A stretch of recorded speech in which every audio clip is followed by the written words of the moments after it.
Ang Western Zodiac Signs Prediction o kapalaran sa 2024 ay isang paraan ng pagtingin sa mga posibleng mangyari sa iyong buhay batay sa iyong zodiac sign at sa mga galaw ng mga planeta.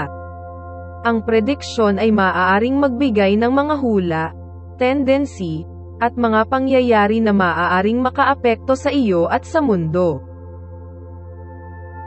Aries, magiging masigasig at matapang ka sa taong 2024. Maaari kang makipag-ugnayan sa mga taong may kaparehong mga interes at pananaw sa buhay. Magagawa mo ring makipagkompetensya sa mga hamon at makamit ang iyong mga layunin. Mag-ingat lamang sa pagiging sobrang agresibo o mapusok, dahil maaari itong magdulot ng ilang mga alitan o aksidente. Taurus, magiging mapagmahal at mapagbigay ka sa taong 2024. Maaari kang makaramdam ng isang malalim na koneksyon sa iyong kapareha o sa isang potensyal na interes. Magagawa mo ring magbahagi ng iyong mga talento at kaalaman sa iba. Mag-ingat lamang sa pagiging sobrang matigas o makasarili, dahil maaari itong magdulot ng ilang mga pagtatalo, alitan, diskusyon o pagkawala. Gemini, magiging masayahin at madaldal ka sa taong 2024. Maaari kang makipag-usap sa iba't ibang mga tao at makakuha ng mga bagong kaibigan o kakilala. Magagawa mo ring matuto ng mga bagong bagay at makadiskubre ng mga bagong lugar. Mag-ingat lamang sa pagiging sobrang madiskarte at dami ng gustong gawin, dahil maaari itong magdulot ng ilang mga pagkalito o pagkakamali. Cancer, magiging mapag-alaga at mapagkalinga ka sa taong 2024. Maaari kang makaramdam ng isang malakas na damdamin ng pamilya at kaibigan.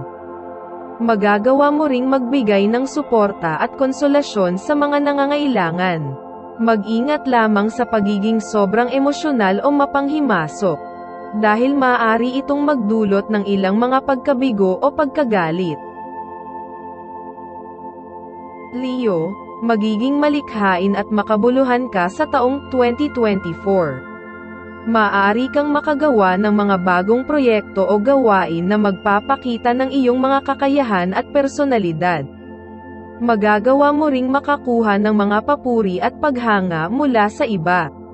Mag-ingat lamang sa pagiging sobrang mayabang o mapagmalaki, dahil maaari itong magdulot ng ilang mga inggit o pagtutol.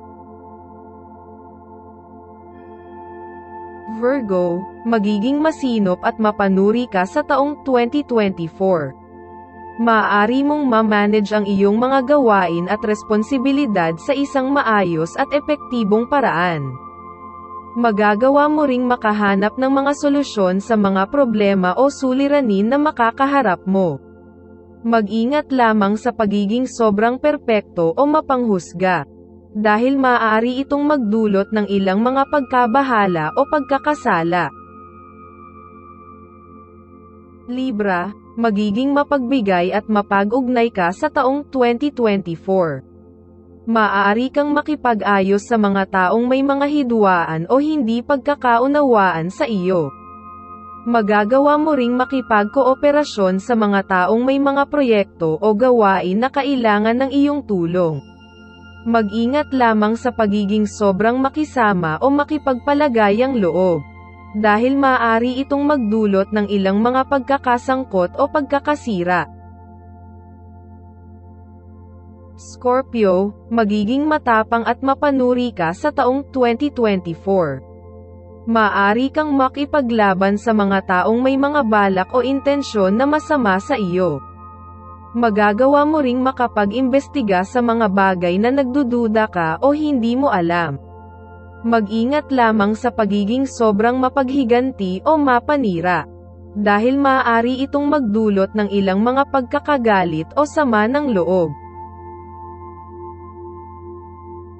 Sagittarius, magiging masigla at malikhain ka sa taong 2024. Maaari kang makahanap ng mga bagong oportunidad sa trabaho, edukasyon o paglalakbay.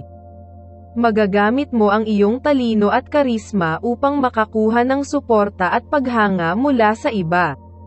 Mag-ingat lamang sa pagiging sobrang tapat o mapusok, dahil maaari itong magdulot ng ilang mga alitan o pagkakamali. Capricorn, magiging matyaga at mapanatili ka sa taong 2024. Maaari kang makapag-ipon ng mga bagay na magagamit mo sa iyong mga plano o pangarap sa hinaharap. Magagawa mo ring makapagbigay ng mga payo o gabay sa mga taong nangangailangan ng iyong karunungan o karanasan. Mag-ingat lamang sa pagiging sobrang konserbatibo o mapagkunwari, dahil maaari itong magdulot ng ilang mga pagkakalimot o pagkakahiwalay. Aquarius, magiging makabago at moderno ka sa taong 2024. Maaari kang makapag-eksperimento sa mga bagong ideya o konsepto na magpapalawak ng iyong kaalaman o kasanayan. Magagawa mo ring makipag-ugnayan sa mga taong may mga kakaibang o orihinal na mga pananaw o paniniwala. Mag-ingat lamang sa pagiging sobrang rebelde o mapaghamon, dahil maaari itong magdulot ng ilang mga kalokohan o hindi pagkakasunduan. Pisces, magiging mapagmahal at mapangarap ka sa taong 2024. Maaari kang makaramdam ng isang malambot na damdamin sa iyong kapareha o sa isang potensyal na interes. Magagawa mo ring makapaglikha ng mga bagong gawain o sining na magpapakita ng iyong mga emosyon o imahinasyon. Mag-ingat lamang sa pagiging masyadong sensitibo o mapagkawang gawa, dahil maaari itong magdulot ng ilang pananakit o kalokohan. Ang artikulo na ito ng pagtataya na inyong kapalaran o horoscope ay pagbibigay kaalaman o payo lamang para sa ikabubuti ng inyong kapalaran sa hinaharap. Ang pangkalahatan na nilalaman ng horoscope sa artikulong ito ay maaaring hindi angkop sa iba dahil ito ay nakadepende pa rin sa inyong pangkasalukuyang kalagayan tulad ng edad, relihiyon o kultura.